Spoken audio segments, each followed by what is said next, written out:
जय हिंद फ्रेंड्स। आज से हम विज़न हिंदी मैगजीन जो आती है विज़न की, विज़न आईएएस का जो करंट अफेयर है वो बहुत इंपॉर्टेंट होता है, सबको पता है। तो इसमें हम दिसंबर से स्टार्ट करते हैं। तो इसमें हमारा जो पॉइंट है 1.4 प्रेस और पत्रिका पंजीकरण अधिनियम से देखते हैं। तो इसमें है कि ये सुर्खियों में क्यों है। तो राष्ट्रपति ने प्रेस और पत्रिका पंजीकरण पीआरपी विधेयक 2023 को मंजूरी दी है। किसने दी है? तो राष्ट्रपति ने दी है। यह विधेयक अब कानून बन चुका है। इस कानून ने औपनिवेशिक युग के प्रेस और पुस्तक पंजीकरण अधिनियम 1867 की जगह ली है। तो क्वेश्चन आ सकता है किसकी जगह ली है? तो 1867 की। प्रेस और पुस्तक पंजीकरण अधिनियम 1867 से पहले प्रेस अधिनियमों को संक्षिप्त इतिहास, अब इसका संक्षिप्त इतिहास एक बार देखना जरूरी है। तो चलिए इसमें भी ये भी देख लेते हैं कि क्या है कि प्रेस सेंसरशिप अधिनियम 1799, यह अधिनियम लॉर्ड वेलेस्ली के कार्यकाल के दौरान पारित किया गया था। किसके दौरान? तो लॉर्ड वेलेस्ली के कार्यकाल के दौरान। फिर था कि इसे भारत पर संभावित फ्रांसीसी आक्रमण के पहले प्रेस पर प्रतिबंध लगाने के लिए किया गया था। हालांकि 1818 में लॉर्ड हेस्टिंग्स ने इसे वापस ले लिया था। फिर था कि लाइसेंसिंग विनियमन 1823 में, यह अधिनियम कार्यवाहक गवर्नर जनरल जॉन एडम्स के कार्यकाल के दौरान पारित किया गया था।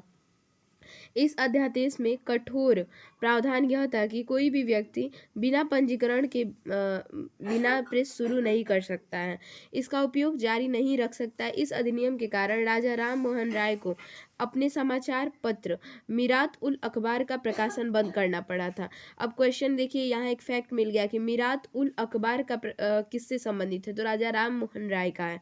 फिर है कि प्रेस अधिनियम 1835, यह अधिनियम गवर्नर जनरल मेटकाफ के कार्यकाल में लागू किया गया था। इस अधिनियम में प्रेस के प्रति उदारवादी रुख अपनाया गया था। इस कारण मेटकाफ को भारतीय प्रेस के मुक्तिदाता के सम्मानजनक उपाधि दी गई थी। क्वेश्चन यहाँ पे भी मिल गया कि भारतीय प्रेस की मुक्तिदाता की उपाधि किसे दी गई है? तो किसे दी गई है? तो मेटकाफ को दी गई है। किसे? तो मेटकाफ को। फिर इसी में है कि इसके परिणाम स्वरूप 1835 और 1857 के बीच पूरे भारत में स्थानीय भाषाओं के समाचार पत्रों को तेजी से विकास हुआ था। लाइसेंसिंग अधिनियम 1857, इस अधिनियम को 1857 का विद्रोह के कारण लाया गया था। इससे पहले से मौजूद पंजीकरण प्रक्रिया को आगे बढ़ाया गया तथा लाइसेंस व्यवस्था की भी शुरुआत की गई थी। लाइसेंस व्यवस्था की शुरुआत कब, किस अधिनियम के द्वारा की गई थी? तो लाइसेंसिंग अधिनियम 1857। फिर है कि प्रेस और पुस्तक पंजीकरण पीआरबी अधिनियम 1867, ये उसकी इतिहास हम जो इसका हिस्टोरिकल बैकग्राउंड है वो हम देख रहे हैं। यह अधिनियम वायसराय लॉर्ड जॉन लॉरेंस के कार्यकाल के समय पारित किया गया था। किसके कार्यकाल के समय? तो लॉर्ड जॉन लॉरेंस के। इस अधिनियम में समाचार पत्रों के प्रत्येक लेख के लिए प्रिंटर्स, प्रकाशकों और प्रकाशन का स्थान का उल्लेख करना अनिवार्य कर दिया गया था। इस अधिनियम का प्राथमिक उद्देश्य प्रेस, प्रिंटर्स और पुस्तक एवं समाचार पत्रों के प्रकाशक पर पूर्ण नियंत्रण रखना था। फिर था कि अन्य संशोधन क्या हुए। इस अधिनियम में 1870 और 1883 के बीच कई बार संशोधन किए गए।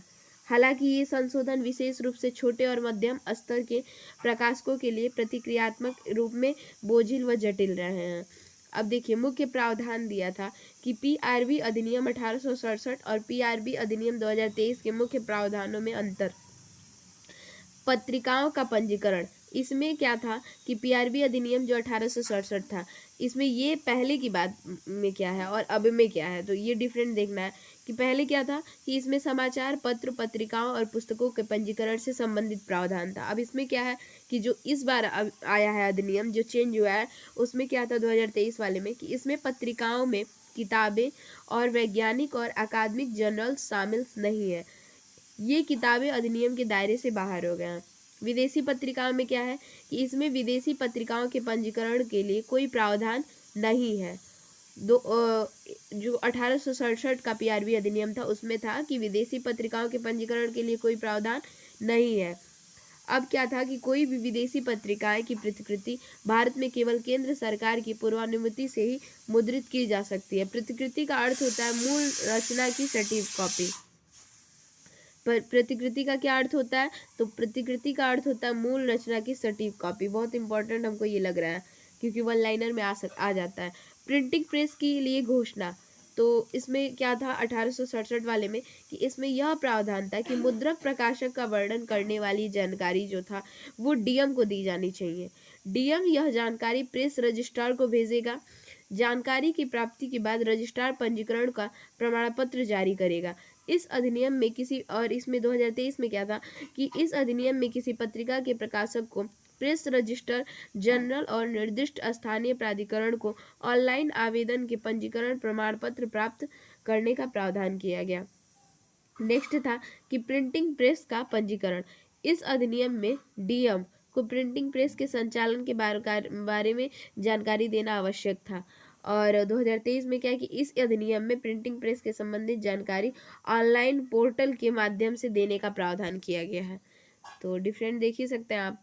फिर नेक्स्ट इसमें बिंदु था कि दंड और जुर्माना के बारे में। इस अधिनियम में 1867 में जो था कानून के अलग अलग उल्लंघनों के लिए कठोर दंड 6 महीने तक की कारावास की सजा का उपबंध था, लेकिन इस कानून के उल्लंघन पर सजा का प्रावधान नहीं करता है 2023 में जो पीआरबी का आया है। इसमें था कि कुछ प्रावधानों का उल्लंघन कर वार्षिक आर्थिक जुर्माना लगाने का प्रावधान किया गया, जैसे पंजीकरण की बिना पत्रिकाओं को प्रकाशित करने पर जुर्माना लगाया जा सकता है। पंजीकरण प्रमाण पर निलंबित रद्द करना। अब इसमें था कि 1867 वाले में कि केवल डीएम ही किसी पत्रिका को प्रकाशन को रद्द करने का आदेश दे सकता है, लेकिन 2023 में क्या हुआ कि इस अधिनियम में प्रेस रजिस्टर्ड जर्नल को पंजीकरण प्रमाण पत्र को निलंबित रद्द करने का अधिकार दिया गया। इसमें किसके पास था? तो डीएम के पास था, डीएम रद्द करेंगे, बट यहाँ क्या है तो प्रेस रजिस्टर्ड जर्नल को दिया गया है।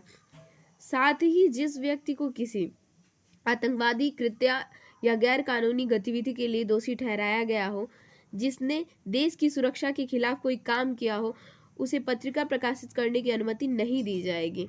तो ये था। और यहाँ पे हमारा ना पीआरपी का मतलब एक पॉइंट इधर और भी छूट गया था हिस्टोरिकल बैकग्राउंड में भी, उसको भी हम देख लेते हैं।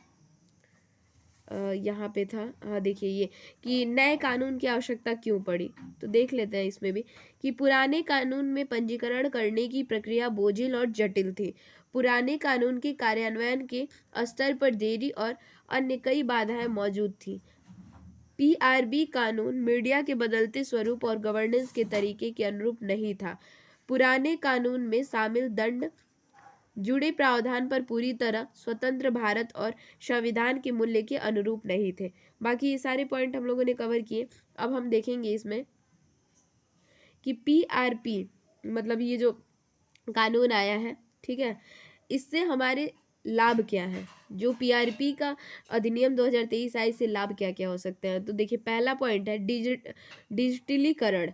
यह अधिनियम पत्रिकाओं के स्वामित्व का आवंटन और पंजीकरण प्रक्रिया दोनों को सरल एवं एक साथ किए जाने योग्य बनाता है। प्रक्रिया को तीव्र बनाना। यह अधिनियम जो है प्रेस रजिस्ट्रार जनरल की प्रक्रिया को तेजी से पूरा करने में सक्षम बनाता है। ऐसा करने से प्रकाशकों को प्रकाशन शुरू करने में अधिक कठिनाई का सामना नहीं करना पड़ेगा। फिर था कि स्वामित्व के सत्यापन और पंजीकरण दोनों के लिए अब एक ही चरण में आवेदन किया जा सकेगा। फिर था कि गैर अपराधीकरण। इस अधिनियम में पुराने अधिनियम के तहत आने वाले सभी उल्लंघनों में ज़्यादातर को अपराध की श्रेणी में हटा दिया जाएगा। इस प्रकार इस कानून को औपनिवेशिक विरासत को समाप्त कर दिया गया। स्पष्टता प्रदान करता है। इस अधिनियम में विविध प्रक्रियाएं मामलों में पारदर्शिता स्पष्टता को शामिल किया गया, जैसे विदेशी प्रकाशन के प्रतिकृति संस्करण, समाचार पत्रों के वितरण का सत्यापन, स्वामित्व हस्तांतरण इत्यादि था। फिर था निष्कर्ष क्या है। जो पीआरपी अधिनियम है, इसमें निष्कर्ष में हम पहुंचते हैं कि क्या कह रहा है कि पीआरपी अधिनियम 2023 वर्तमान स्वतंत्र प्रेस के युग और मीडिया की स्वतंत्रता को बनाए रखने के अनुरूप यह अधिनियम विश्वास, पारदर्शिता और प्रौद्योगिकी के जरिए तीव्रता से अधिक कुशल तरीके से सेवा प्रदान करने पर जोर देता है। साथ ही यह डिजिटल गवर्नेंस का भी प्रावधान करता है। तो हमने एक पॉइंट को बहुत अच्छे से क्लियर समझा, उसका हिस्टोरिकल बैकग्राउंड समझा, उससे क्या हम लोग को लाभ होने वाला है ये भी देखा, और उसमें क्या प्रावधान पहले पिछले थे और वर्तमान में क्या उसमें सुधार हुआ है, क्या हुआ है। तो ये सारे पॉइंट हम लोगों ने यहाँ कवर किए। अब इसमें हम दूसरा देखेंगे 1.4 हम लोगों ने देखा, 1.5 हम देखेंगे कि दूरसंचार अधिनियम आया था, दूरसंचार अधिनियम 2023 का। इसमें क्या कह रहा है, सुर्खियों में ये क्यों है, तो राष्ट्रपति ने दूरसंचार अधिनियम 2023 को अपनी मंजूरी प्रदान कर दी। यह विधेयक अब अधिनियम बन चुका है। इस विधेयक को 138 साल पुराने भारतीय टेलीग्राफ अधिनियम में परिवर्तित करने के लिए पेश किया गया था। अन्य संबंधित तथ्य क्या है कि नया अधिनियम दूरसंचार से संबंधित गतिविधियों को विनियमित करने पर केंद्रित है। जो नया अधिनियम आया है उसके तहत जो दूरसंचार से संबंधित गतिविधियां हैं उनको विनियमित करने पर केंद्रित है। साथ ही यह दूरसंचार क्षेत्र के लिए एक नया कानूनी ढांचा भी प्रदान करता है। इस अधिनियम ने भारतीय टेलीग्राफ अधिनियम 1885, भारतीय वायरलेस टेलीग्राफ अधिनियम 1933 में तारयंत्र संबंधी तार गैर कानूनी अधिनियम 1950 का स्थान लिया है। तो देखिए किसका किसका ये अधिनियम मतलब स्थान लिया है, बहुत इंपॉर्टेंट है, एक बार और रिवीजन कर लीजिए कि टेलीग्राफ अधिनियम 1885 इसका स्थान, भारतीय वायरलेस टेलीग्राफ अधिनियम 1933, तारयंत्र संबंधी तार अधिनियम 1950 का स्थान लिया है। ठीक है, इस अधिनियम के माध्यम से भारतीय दूरसंचार विनियामक प्राधिकरण अधिनियम 1997 में भी संशोधन किया गया है। फिर था कि भारत में दूरसंचार विनियमन अब देखिए 1850 में क्या था कि भारत में पहली बार कोलकाता में इलेक्ट्रिक टेलीग्राफ सेवा शुरू की गई थी। बहुत इंपॉर्टेंट पॉइंट है कि भारत में पहली बार कोलकाता में कहाँ पे टेलीग्राफ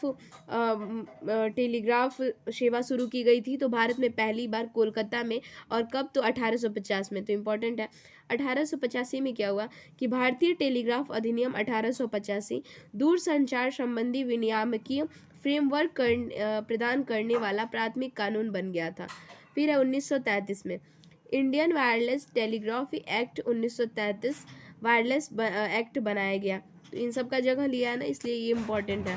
फिर है कि भारतीय दूरसंचार विनियामक 1997 का ये प्राधिकरण अधिनियम 1997 के जरिए दूरसंचार प्रसारण क्षेत्र के लिए एक विनियामक प्राधिकरण के रूप में TRAI की स्थापना की गई थी।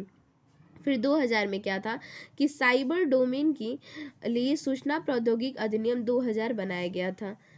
और इसमें हम देखेंगे कि इसके नए अधिनियम के किए गए मुख्य प्रावधान क्या क्या हैं।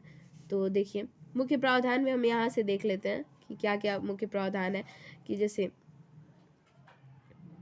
इसमें ये था कि मुख्य प्रावधान ये था कि स्पेक्ट्रम का आवंटन नीलामी के माध्यम से किया गया। हालांकि कुछ निर्धारित उपयोग के लिए इसे प्रशासनिक आधार पर आवंटित किया जाएगा।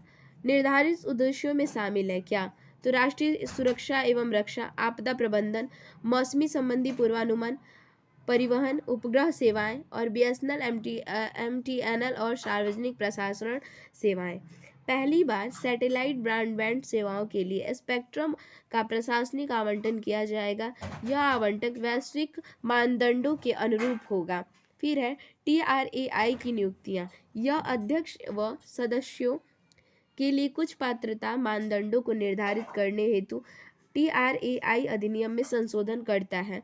अध्यक्ष के रूप में सेवा करने के लिए कम से कम 30 वर्ष का पेशेवर अनुभव होना चाहिए और सदस्यों के रूप में सेवा करने के लिए कम से कम 25 वर्ष का पेशेवर अनुभव होना चाहिए।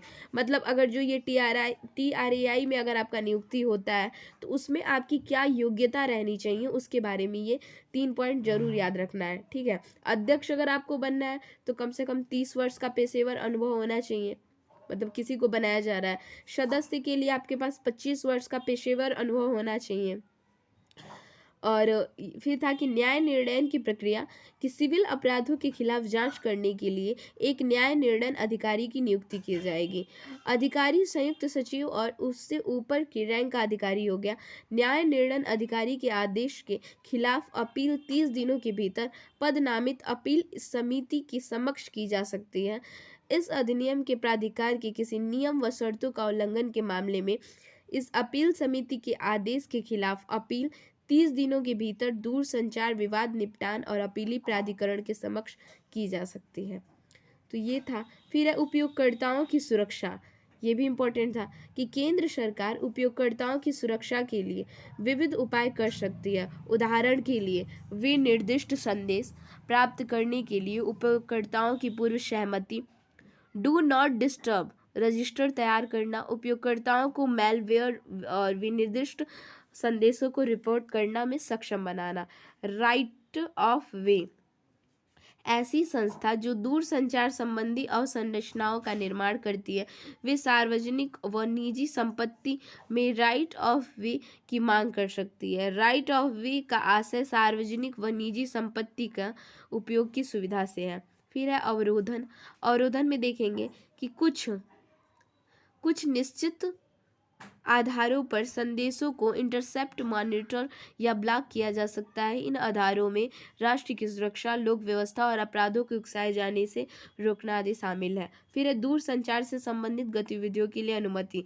नई दूरसंचार सेवाएं प्रदान करने तथा दूरसंचार नेटवर्क की स्थापना, संचालन, रख रखाव या विस्तार करने या रेडियो उपकरण रखने के लिए केंद्र सरकार की पूर्व अनुमति आवश्यक है।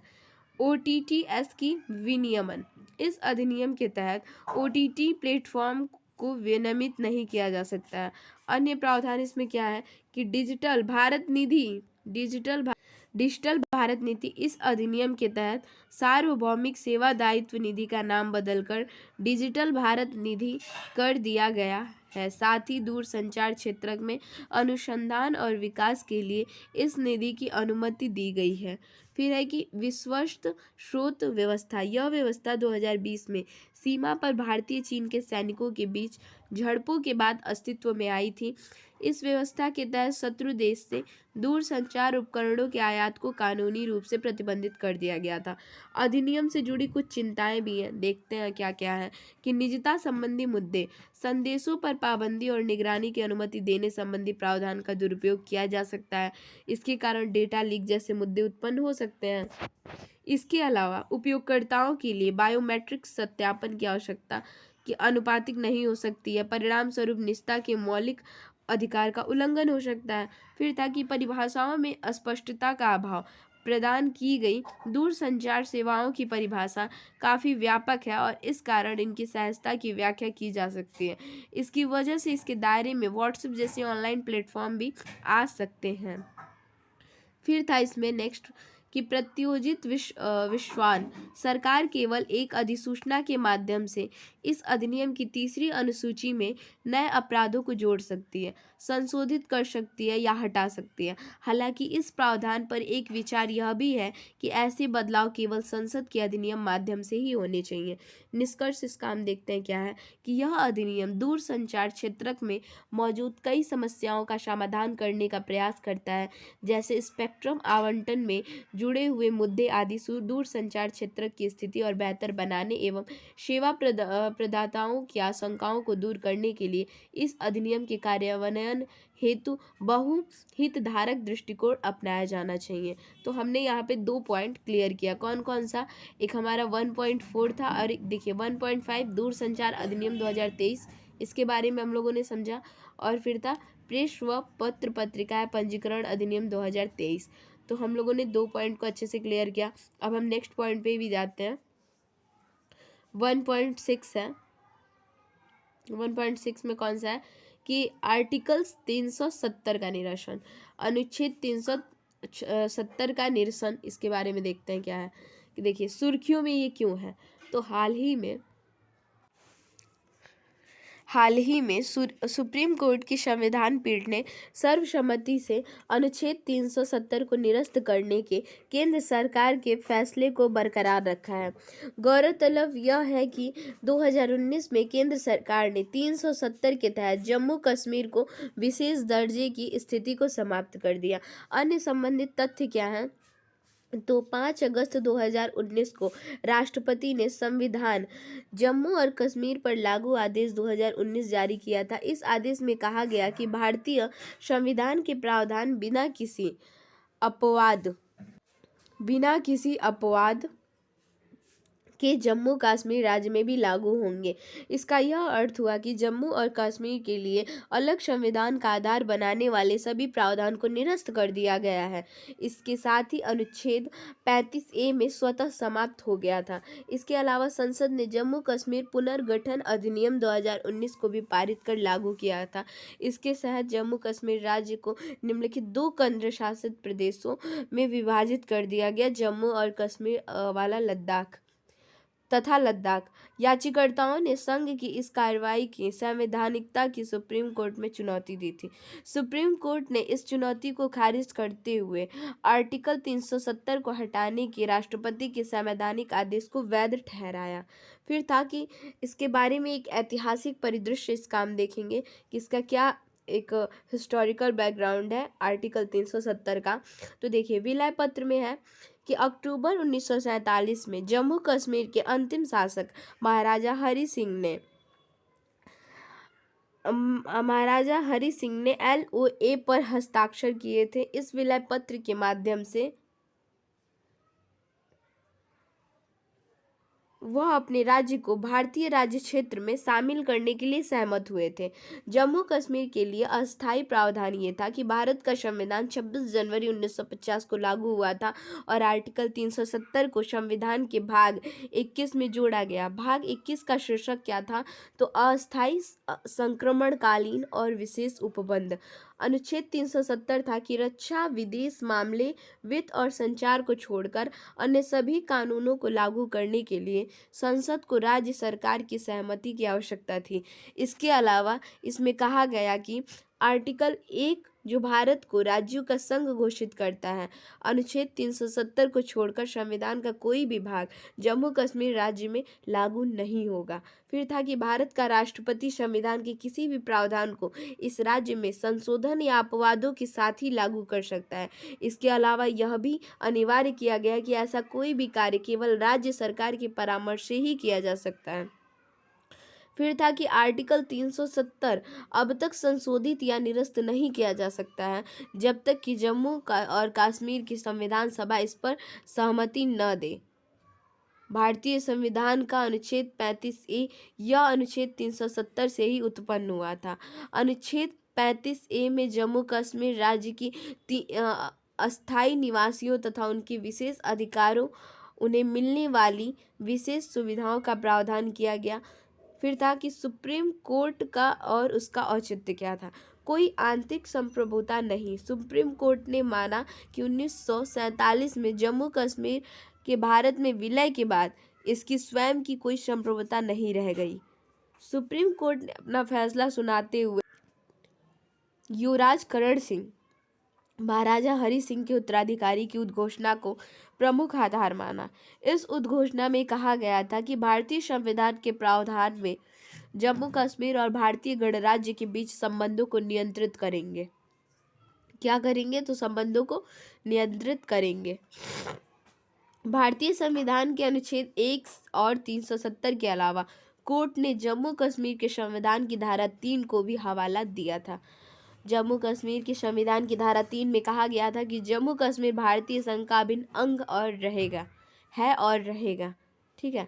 आर्टिकल 370 की प्रकृति क्या थी? सुप्रीम कोर्ट ने कहा था कि आर्टिकल 370 संविधान की एक अस्थायी संक्रमणकालीन प्रावधान था। कोर्ट ने आर्टिकल 370 को संविधान में शामिल करने और उसे भाग 21 में जोड़ने से ऐतिहासिक संदर्भ का सहारा लिया था।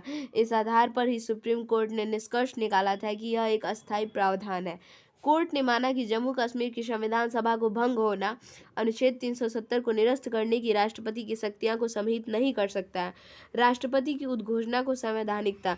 सुप्रीम कोर्ट ने अगस्त 2019 में जारी राष्ट्रपति उद्घोषणा को बरकरार रखा था। 2019 में राष्ट्रपति के एक आदेश के जरिए अनुच्छेद 367 में संशोधन किया गया था कि साथ ही यह घोषणा की गई थी कि अनुच्छेद 370(3) में वर्णित राज्य की संविधान सभा को राज्य की विधानसभा के रूप में पढ़ा जाएगा। मुख्य मुद्दा यह था कि क्या राष्ट्रपति शासन के अधीन होने पर राज्य की शक्तियां संभालने वाले संघ द्वारा ये कार्रवाई की जा सकती है। तो कोर्ट ने माना कि 370(3) के तहत राज्य सरकार से परामर्श करना आवश्यक नहीं था, क्योंकि आर्टिकल 370 को निरस्त करने के लिए राष्ट्रपति किसी भी परामर्श करने हेतु बाध्य नहीं था। राज्य में आपातकाल या राष्ट्रपति शासन के दौरान राष्ट्रपति की शक्तियां। सुप्रीम कोर्ट ने माना कि राज्य में आपातकाल की घोषणा और राष्ट्रपति द्वारा बाद में की गई कार्यवाही का उचित संबंध होना चाहिए। सुप्रीम कोर्ट ने एसआर बोम्बई मामले में अपने फैसलों को भी दोहराया। उसने कहा कि राज्य में आपातकाल या राष्ट्रपति शासन के दौरान राष्ट्रपति की कार्रवाई न्यायिक समीक्षा के दायरे में आती है। ठीक है। विधानसभा के लिए चुनाव। शीर्ष अदालत ने भारत के निर्वाचन आयोग 30 सितंबर 2024 तक जम्मू कश्मीर के विधानसभा चुनाव कराने के निर्देश दिया। साथ ही केंद्र सरकार को जल्द ही जम्मू कश्मीर के राज्य के दर्जे को पुनर्बहाल करने का निर्देश दिया। सत्य और सुलह आयोग। सुप्रीम कोर्ट ने जम्मू कश्मीर में एक सत्य और सुलह आयोग के गठन की सिफारिश की, जैसा कि दक्षिण अफ्रीका में रंगभेद के बाद युग में किया गया था। टीआरसी 1980 के दशक से जम्मू कश्मीर में सरकार और गैर राज्य अभिकर्ताओं द्वारा किए गए मानवाधिकारों के उल्लंघन की जांच व उसकी रिपोर्ट प्रस्तुत करेगा। साथ ही यह आयोग जम्मू कश्मीर में सभी हितधारकों के मध्य सुलह के मार्गों को भी सिफारिश करेगा। आर्टिकल 370 को निरस्त करने के प्रभाव। अधिकारों का विस्तार। भारत में संविधान में निहित सभी अधिकार और सभी केंद्रीय कानूनों के लाभ जब जम्मू कश्मीर व लद्दाख के लोगों के लिए भी संबंध होंगे। कोई अलग प्रतीक या कानून नहीं। देखिए, जम्मू कश्मीर को अब अपना झंडा व संविधान, अपनी दंड संहिता, जिसे रणबीर दंड संहिता कहा जाता है, नहीं है। अनन्य संपत्ति अधिकारों की समाप्ति। आर्टिकल 370 के निरस्त होने में अब केंद्र सरकार जम्मू कश्मीर के लिए नए भूमि कानून की अधिसूचित कर सकती है। इसका कारण यह है कि अनुच्छेद 370 के तहत निरस्त होने से जम्मू कश्मीर के मूल निवासियों की भूमि संबंधी विशेष अधिकार समाप्त हो गया है। सामाजिक न्याय। देश के बाकी हिस्सों में जिस तरह अनुसूचित जातियां, अनुसूचित जनजातियों के लिए विशेष छूट या विशेष प्रावधान लागू किए गए हैं, वे जम्मू कश्मीर में भी इन समुदायों के लिए उपलब्ध होंगे। स्थानीय शासन। जम्मू कश्मीर में 73वें और 74वें संविधान संशोधन के लागू होने से जम्मू कश्मीर के स्थानीय शासन को भी संवैधानिक दर्जा प्राप्त हो गया है। स्थानीय महिला से विवाह करने के लिए गैर स्थानीय पुरुष को लाभ।